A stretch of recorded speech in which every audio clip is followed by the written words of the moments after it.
주님의 은혜와 그리고 평강이 하나님을 예배하는 모든 성도들에게 있어요. 여러분들은 몸으로 느껴지지 못하지만 저는 이렇게 작은 하나 여러분들의 그 삶의 모습들이요, 저는 크게 보입니다. 그리고 정말 행복합니다. 어제도 예배를 준비하는데 한 2시쯤이었을까요? 그때부터 찬양 연습하는 시간이 시작되더니만 6시가 다 되도록 찬양 연습하는 거예요. 이야, 할렐루야. 물론 여러분들 참 다 아는 찬양일 수도 있을 수 있어요. 하지만 지난번에 말씀드렸지만 아는 찬양을 찬양하는 것이 아니라 내 찬양을 찬양하는 거예요. 하나님의 진정한 고백이 될 때 그 찬양을 하나님 받으신다는 사실을 믿으시기 바랍니다. 예전에 뭐 모르는 찬양이었을까요? 아는 찬양인데도 토요일 날 모여가지고 늦은 시간까지 이 겨울에는 막 군고구마 구워 먹고 예전 기억이 나요. 간식도 막 싸우며 그거 막 먹으면서 신앙 얘기도 하면서 밤이 깊어질수록 은혜가 깊어지는 그러한 경험이 있는데 여러분 다 있을 거예요. 근데 요즘 바쁜 세상이 되어가면서 더욱더 하나님께 헌신하는 시간들은 짧아지고 없어져 가고 있는데 어제는 너무나 귀한 시간이었고요. 오늘 말씀 준비하는데도 너무 행복하고 즐거웠어요. 이 목사가 이런데 하나님 오죽하겠습니까? 이러한 여러분들의 움직임, 영적인 반응, 그리고 영적인 근육이 날로 커져갈 수 있기를 주님의 이름으로 간절히 축원합니다. 지난주 수요일은 우리 성회 수요일로 사순절의 시작이었어요. 그리고 오늘 사순절 첫째 주일을 우리가 맞이합니다. 사순절은 40일 동안 우리가 시간을 보내는 거예요. 40일 동안. 특별히 4라는 숫자는 참 복된 숫자이기도 하지만 우리가 부활을 잊기까지 뭐가 있습니까? 고난이 있지요. 가을에 수확이 있으려면 뭐가 있어야 됩니까? 여름 내 수감이 있어야 되겠지요. 그렇습니다. 겨울 내 추위가 강할수록 그 다음에 병충해가 적다 하지요. 고난의 자리가 깊어지면 깊어질수록 은혜의 자리도 커진다는 사실을 여러분 믿으시기 바랍니다. 여러분, 그리고 하나님 눈에 쏙 드는 여러분들 되었으면 좋겠어요. 이 시간도 정말로 예배 자리에 오고 싶은 성도들이 있는데 그분이 자리를 비게 되면은 마음이 되게 많이 쏠리게 돼요. 이게 바로 사랑인 겁니다.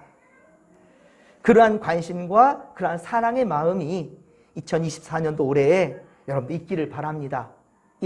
그것이 바로 하나님을 바라는 소망이에요. 내 이웃에게 사랑하는 것이고 내게 한 사랑이라고 주님 말씀하시잖아요.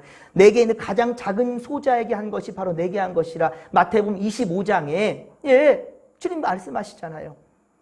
여러분, 새해는 정말 서로에게 좀 더 관심을 가지고 또 정말 그 관심을 기울일 것은 하나님이 내게 원하는가 무엇인가? 내가 왜 신앙생활 하지? 작년에 했던 것, 어제 했던 신앙 그대로 가지 않았으면 좋겠어요. 여러분 다 알고 있어요. 내가 무엇을 해야 되는지. 하지만 못한다는 게 안 하는 거예요. 그렇죠? 못하는 것이 아니라 안 하고 있잖아요. 이제 그것을 해보자고요. 그러면 반드시 변화와 역사가 있을 줄로 믿습니다. 나는 원래라는 말이 어디 있어요? 원래가. 난 원래 안 하니까 안 한다가 아니라 여러분 이전까지 못했던 부족한 모습이었단다면 이제는 한번 해보리라. 1년 다 가도록 하지 못했던 것, 그럼 내가 올해는 한번 해보리라 라는 마음으로 나갔으면 좋겠어요. 한 달란트 받은 자가 땅에 묻어버리는 것이 아니라 그 한 달란트 받은 자가 또 한 달란트를 남길 수 있는, 그래서 올해는 여러분 내가 한 사람 꼭 전도 한번 해보리라. 그것을 이루면 하나님 큰 상을 또 예비하실 거예요. 저도 꼭 기억하겠습니다. 크게 축복하겠습니다. 여러분, 내 한 사람의 신앙만 지키다가 주님 나라 갈 것이 아니라 여러분 내 신앙이 살아있는 한, 내 생명이 살아있는 한 또 다른 한 사람을 꼭 전도하여서 이 자리를 채운다면 우리 내년에는 바로 배가 되겠지요. 그 훈련을 하는 기간이 바로 사순절입니다. 여러분, 왜? 사순절은 내 것을 포기하는 기간이거든요. 하나님도 바로 높은 보좌를 버리시고 이 땅에 오셨어요. 높은 보좌를 버리시고 인간의 몸을 입고 이 땅에 오셔서 무슨 죄를 지었습니까? 십자가를 지시고 죽기까지 헌신하셨단 말입니다. 포기라는 것, 자포자기 말하는 거 아닙니다. 새로운 생명을 위한 포기가 바로 우리에게 있기를, 그러한 결단을 할 때에 하나님은 우리와 함께 하실 것입니다.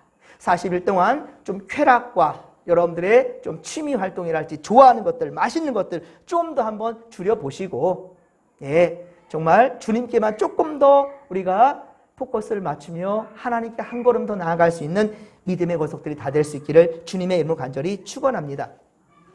사순절은요, 영어로 렌트랍니다. 렌트가 뭔 말인지 아시죠? 렌트카, 빌려주다, 뭐 그런 뜻을 갖고 있습니다. 그런데 독일 말로 한다면 봄을 의미합니다. 봄, 렌트, 봄입니다. 우리의 구원은 어때요? 내가 이룰 수가 없는 거죠.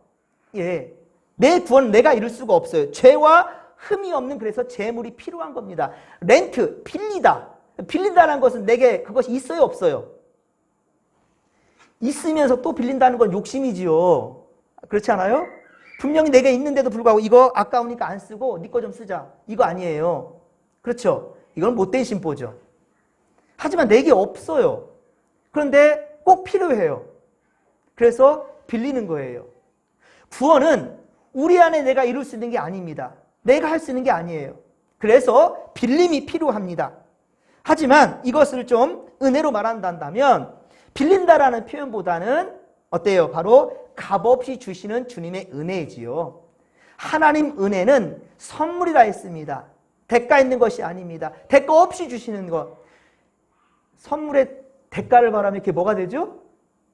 뇌물이 되죠. 뇌물입니다. 하나님 뇌물 절대 원하지 않아요.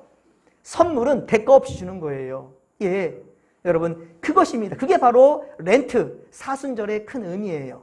대가 없이 우리 집목교의 성장을 위해, 부흥을 위해, 다른 사람의 행복을 위해 내가 구원받았으니 다른 이도 똑같이 구원에 이를 수 있도록 그렇게 또한 내가 은혜 받은 것을 남에게 빌려줄 수 있는 할렐루야. 예, 그것이 바로 하나님 나라의 확장이라는 사실을 믿으시기 바랍니다.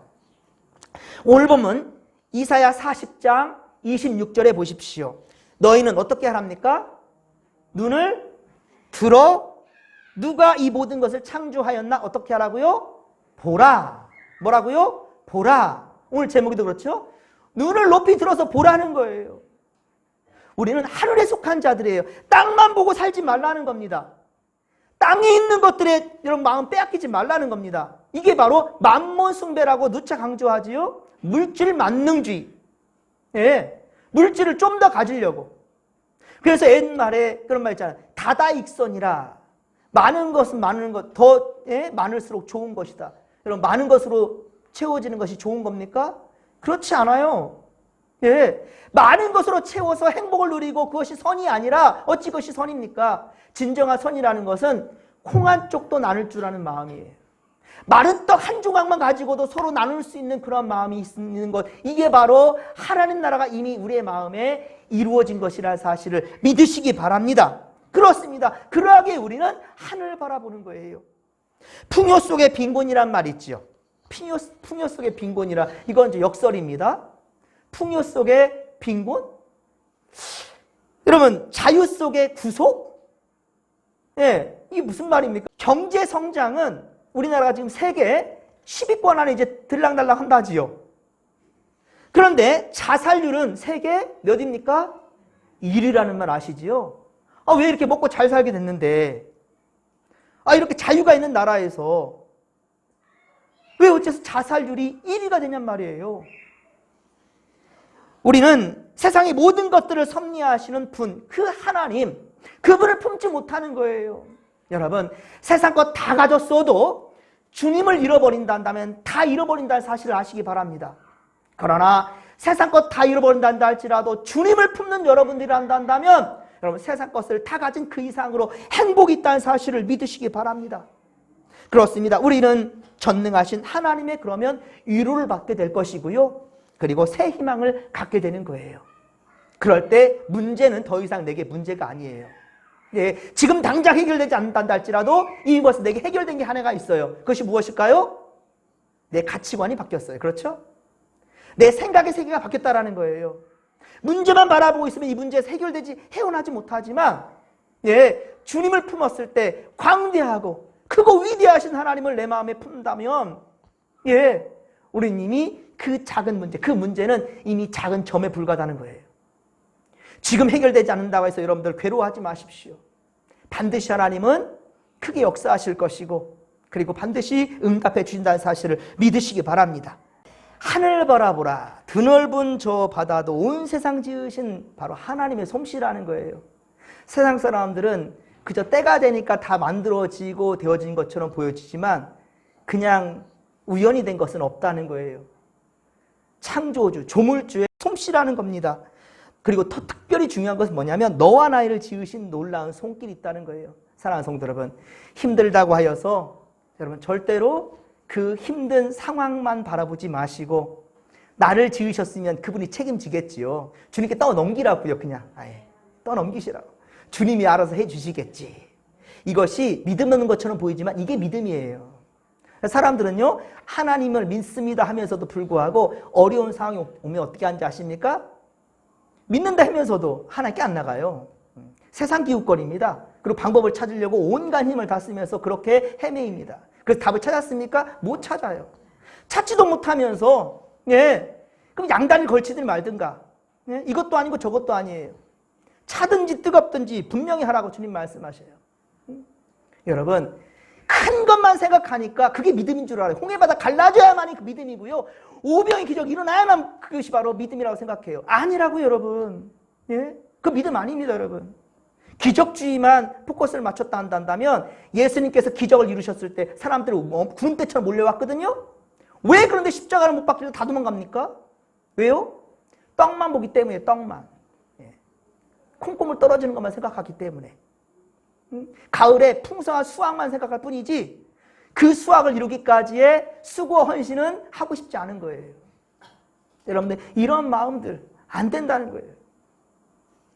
여러분, 오늘 이사야 40장은 제2 이사야로 구분됩니다. 이 시점이 어떤 시점인가? 바로 바벨론 포로기 그 이후의 시대적 배경을 지금 얘기하고 있는 거예요. 그래서 이사야 40장의 제목을 한번 보십시오. 자, 성경에 이걸 이제 나중에 학자들이 붙인 거고요. 시편의 제목은 시편 기자가 붙였지만 다윗이 지은 거예요. 뭐 성전에 올라가는 찬양 뭐 이렇게요. 그런데 이사야 40장 자, 제목을 한번 보십시오. 뭐라고 되어 있습니까? 예?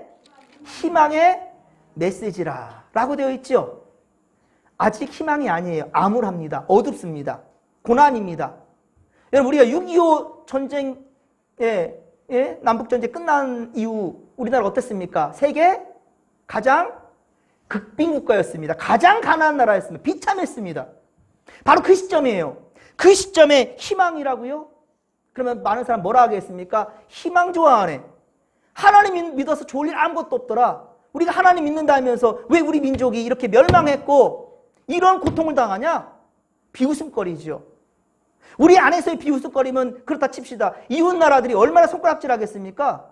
이제 그 내부의 문제를 알지 못하는 사람들은 그냥 겉만 보고 결과만 보고 하나님이 선택하셨고 예루살렘을 지어서 그렇게 믿음 생활하던 사람들이 어떻게 이방 민족에 그렇게 처참해 무너지지? 북이스라엘 아수르의 남유다는 바벨론에 그 바벨론에 그것도 3차 포로로 그렇게 침공을 받고 끌려가게 되고 한 차례도 아니에요. 3차례 끌려 사람들이 어마어마하게 끌려갔습니다. 그런 고통 가운데 처한 이스라엘 민족들 이 결과만 보고 이 주변 국가들은 얼마나 웃음거리와 손가락질 하겠냔 말이에요. 우리가 새벽에 우리 에스겔 말씀 계속 강의했었죠. 거기서 여러분 기억할 겁니다. 에스겔은 2차 포로로 바벨론으로 끌려갔던 사람이에요. 그 중에 한 사람이었습니다. 다니엘은 1차 포로 때 끌려갔었고요. 에스겔은 2차 포로 때. 근데 하나님께서 에스겔을 어때요? 다시금 환상 중에 예루살렘에 보내요. 그래서 그 후에 처참한 상황을 환경을 보게 합니다. 근데 그 상황이 어땠습니까? 세상에 하나님을 섬긴다는 이 예루살렘에 우리 예루살렘의 진목교회 우리 진목교회 안에 십자가 옆에 불상을 세우는 불상을 갖은 혐오스러운 우상들로 가득 채운 거예요. 하나님을 찬양한다고요? 하나님을 예배한다고요? 아니요. 세상 노래가 가득한 그런 교회였어요. 현실이 하나님을 믿노라면서도 눈에 보이지 않는 하나님보다도 눈에 보이는 것들이 더 급급한 거거든요. 왜 우리 예수를 믿는다면서 우리가 주님의 부르심에 늑장 부리며 그리고 아쉬워하고 하나님께 드리는 시간도 아깝고 물질도 아깝고 왜 그렇겠습니까?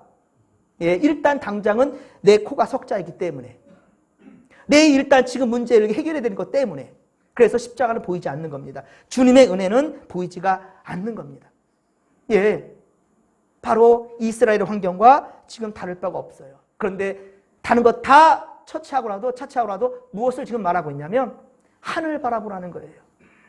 지금 앞에 있는 것들, 너희들의 실수, 잘못, 과거의 어떤 것들, 그리고 당장 어떤 당면한 문제들, 이것 그냥 아예 그냥 놔두고 하늘 바라보라는 거예요. 예. 계속 문제만 바라보고 그 안에서 그냥 힘들어하지 말고 하늘 바라보라는 거예요. 그리고 창조주 하나님의 솜씨를 보라는 겁니다. 여러분, 전쟁에서 패하고 백성들은 포로로 붙잡혀가거나 유민이 되어 세상에 떠돌이 있는 그런 유대인들이 지금 되어온 상황, 이 상황 가운데에서 희망을 노래한다? 이거 참으로 받아들이기는 어려울 것입니다. 그런데요, 그들의 모습을 한번 보자는 거예요. 아무리 둘러봐도 역시 회복의 역사는 요원할 뿐인데요, 유배지에서 근근히 지금 생활을 이어가는 이 유대인들, 이들을 바로 디아스포라라고 말하는데, 디아스포라, 이 디아스포라라는 말이 뭐냐면 흩어졌다라는 말을 하고 있어요. 흩어졌다. 고통을 견디지 못하고 도망한 자들입니다. 예전에 드라마 중에 추노라는 드라마 혹시 보신 분들 있으십니까? 추노. 도망간 노비들을 쫓아가서 잡아오는, 그리고 노비의 낙인을 이마에 찍지 않습니까? 전쟁에서 패하고 끌려간 이 백성들은 짐승과 같이 그렇게 팔려갑니다. 짐승이에요, 짐승. 오히려 짐승보다 더 헐값으로 팔려갑니다. 소는 힘이라 더 쓰잖아요. 소값보다 못한 그런 사람 취급받고 있습니다. 그런데 사도 바울은요, 이것을 믿음으로 승화시킵니다. 믿음으로 승화시켜요. 바로 노비의 낙인, 이것을 헬라어로 스티그마라는 말을 합니다. 헬라어로 스티그마. 이 스티그마가 바로 흔적이라는 뜻을 가지고 있어요. 그래서 갈라디아서 6장 17절, 갈라디아서 6장 17절에 보면 내 몸에 그리스도의 흔적을 지녀노라 라고 말하고 있어요. 이 흔적이라는 말이 낙인이에요. 노비 낙인 찍듯이, 추노에서 노비의 이마에 낙인 찍듯이 그렇게 낙인을 찍었다는 말이에요. 여러분, 바울 시대에 하나님만이 유일신이라고 예수 그리스도 십자가 죽어주신 예수를 증거한다. 그리고 이분만이 참신이다. 물론 이 시대는 다원주의예요. 종교, 많은 신들을 다 인정하는 그런 시대에 로마는 그랬습니다. 그래서 로마가 이스라엘을 압제했지만 이스라엘 제사장들을 다 인정했다는 거예요. 예수님 시대 때 예수님이 돌아가실 때는 어떻습니까? 제사장, 서기관, 사두개는 다 있었잖아요. 바리새인들. 그렇죠? 다 인정해요. 왜? 신은 많으니까. 그리스 로마 신은 아시죠? 얼마나 많은 신들이 있습니까? 다 인정하는, 미신, 내신 다 인정하겠다는 거야. 근데 그리스도인들은 뭐라 합니까? 오직 유일신 하나님이라. 이러니까 미움받는 거예요. 미움받는 거예요. 오직 하나님만이 참신이라고 말하니까요.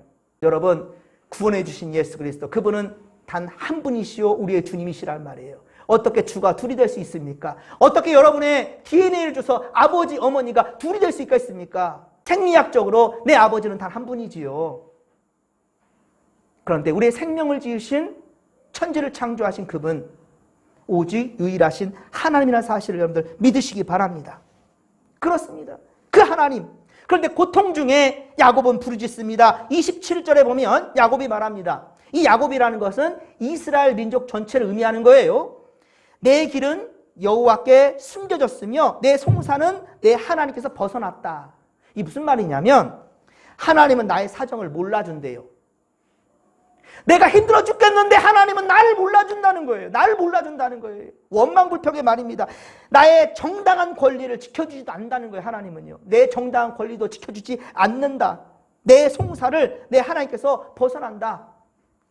그냥 치워놓는다는 거예요. 제일 먼저 딱 받아주는 것이 아니라 치워놓는 거, 알았어 하고 치워놓는 거예요. 야, 얼마나 상처가 되는 말입니까? 이런 생각은 시시때때로 우리 마음에도 들잖아요. 사실은요. 그렇죠? 하나님이 계시다면 왜 우리 현실이 이렇게 어지러운가? 공의로운 하나님인데 왜 불의한 자들을 내버려 두는가? 왜 날 도와주지 않는 거예요, 하나님은? 라는 원망과 불평의 마음이 들 때 있지 않습니까? 어지러운 세상을 바라보노라 한다면 하나님이 참 무능한 것처럼 보이고요. 없는 것처럼 느껴질 때도 있을 겁니다. 우리는 모호함이 제거된 분명한 해답을 찾기를 원하거든요. 1 더하기 1은 2. 이걸 원한단 말이에요. 우리는. 하지만 즉답을 하나님은 주시지 않을 때 있어요. 그래서 많은 이들은요, 이단 사이비에 빠지는 경우도 참 많습니다. 그들은 분명한 답을 주는 것 같거든요. 예. 그래서 해답을 찾냔 말이에요. 아니라는 거예요. 그 길의 끝에 남는 것은, 끝에 남는 것은 허망함과 피폐해진 영혼뿐이라는 겁니다. 그들은 사막에서 신기루를 따라가는 사람들과 다를 바가 없어요. 인생은 끝없이 길을 묻고 또 물으며 한 걸음씩 더 나아가는 존재가 되기 위해 나아가는 과정이라는 거예요. 우리가 다 마쳤다?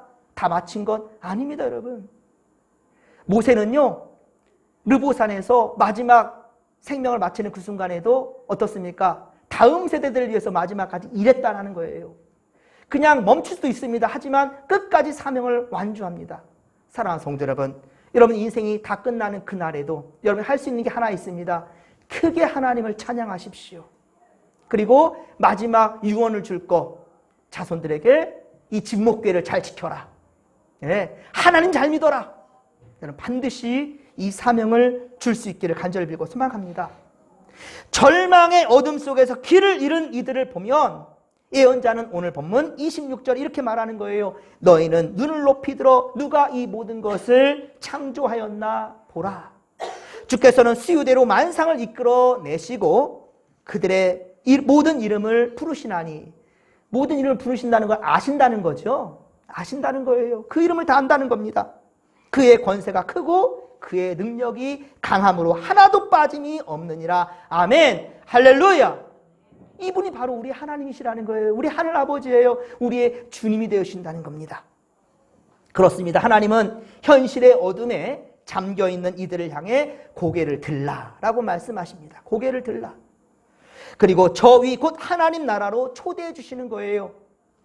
찬란하게 빛나는 밤하늘, 그 광대 무변한 세상을 보면서 이 모든 만물을 지으신 창조주 하나님이 바로 우리의 주님이시라는 겁니다. 우리 인간의 지각으로는 도저히 헤아릴 수 없는 저 무한한 세계를 하나님은 지으셨다는 말이에요. 그리고 다스린단 말입니다. 그 큰 세계를 바라보는 순간 지금 우리를 사로잡고 있는 절망의 늪에서, 어둠 혹은 혼돈에서 하나님은 우리를 은혜의 길로 평강으로 이끄신다는 겁니다.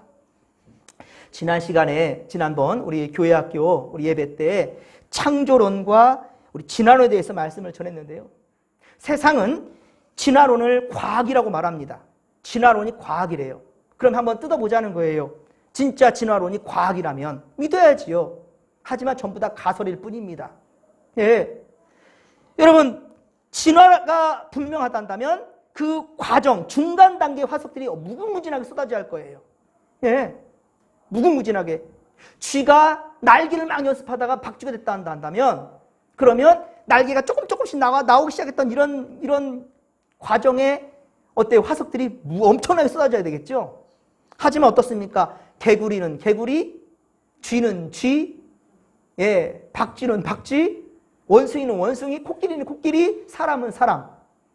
이렇게 화석은 발견되고 있고요. 성경은 그에 대해 이렇게 말하고, 이게 성경은 분명히 말합니다. 창세기 1장 25절. 창세기 1장 25절에 하나님이 땅의 짐승을 어떻게 만들었어요? 그 종류대로. 짐승을 그 종류대로, 가축을 그 종류대로. 땅에 기는 모든 것을 어떻게 해요? 그 종류대로. 종류대로 각각 하나님이 만드셨고요. 보시기에 심히 좋았더라. 우리 주님 그렇게 말씀하시는 거예요. 하나님께서. 여러분, 눈에 보이는 모든 것들은 각각 종류대로 지음받았다라는 것입니다. 그러기에 우리는 소중한 거예요. 만일 불교에서 말하는 윤회사상, 돌고 돈다는 거죠. 윤회. 이 윤회사상을 말한다면, 만일 윤회가 맞다 한다면 나와 똑같은 사람이 이 땅에 있었어야 되는 거예요. 그렇죠? 나와 똑같은 사람이 100년 전, 200년 전, 예, 창조 그 시점부터 본다 한다면 분명히 있어야죠. 윤회였다니까요.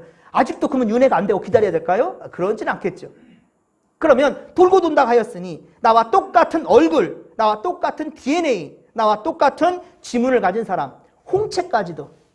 여러분 요즘은 핸드폰도 지문으로 키잖아요.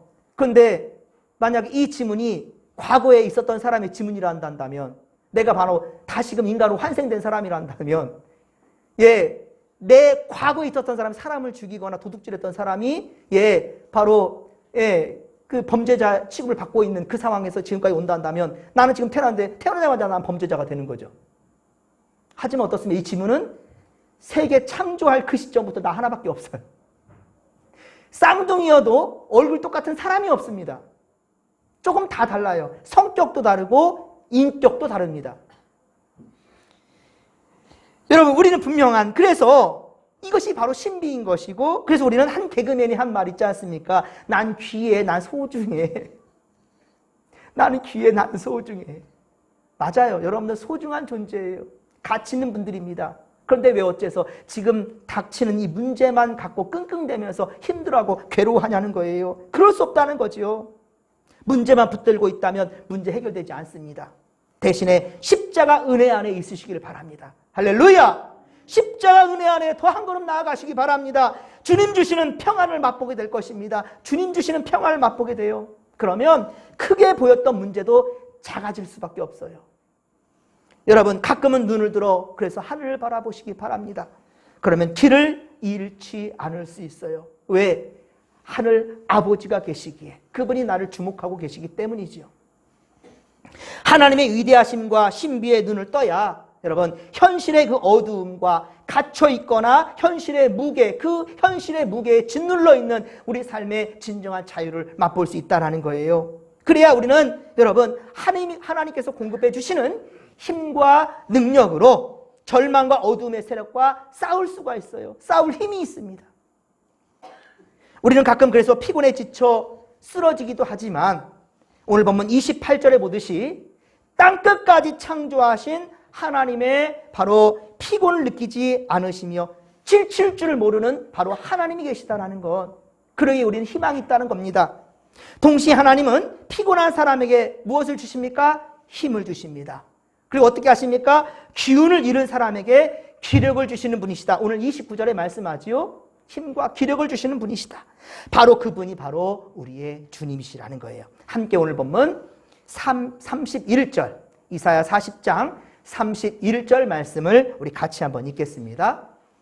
오직 여호와를 앙망하는 자는 새 힘을 얻으리니 독수리가 날개치며 올라감 같을 것이요 다른 박질하여도 곤비하지 아니하겠고 걸어가도 피곤하지 아니하리로다. 아멘. 할렐루야.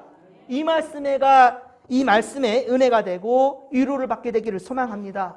그리고 여러분 우리가 저 광대한 세계를 바라보며 새 힘을 얻은 우리는 비록 작은 빛이라도요, 여러분들 작다고 스스로 무시하지 마십시오. 여러분은 누굽니까? 하나님의 자녀예요.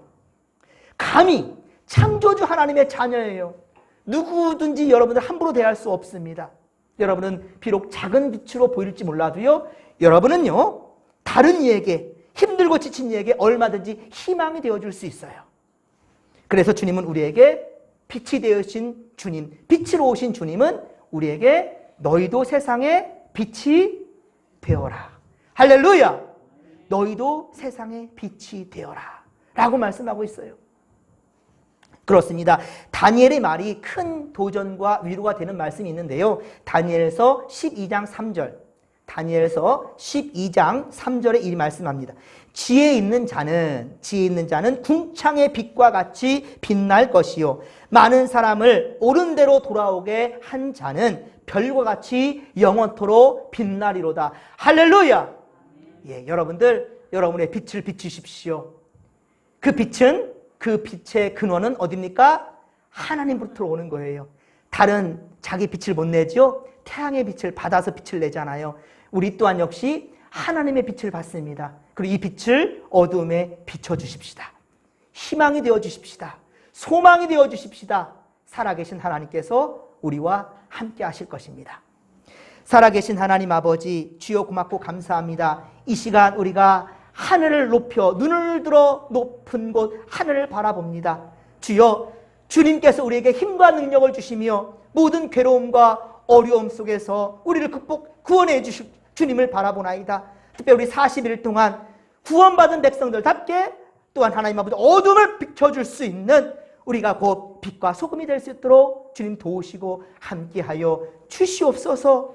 은혜 베푸신 주님을 찬양하며 감사드릴 때 거룩하신 예수님의 이름으로 기도하옵나이다. 아멘.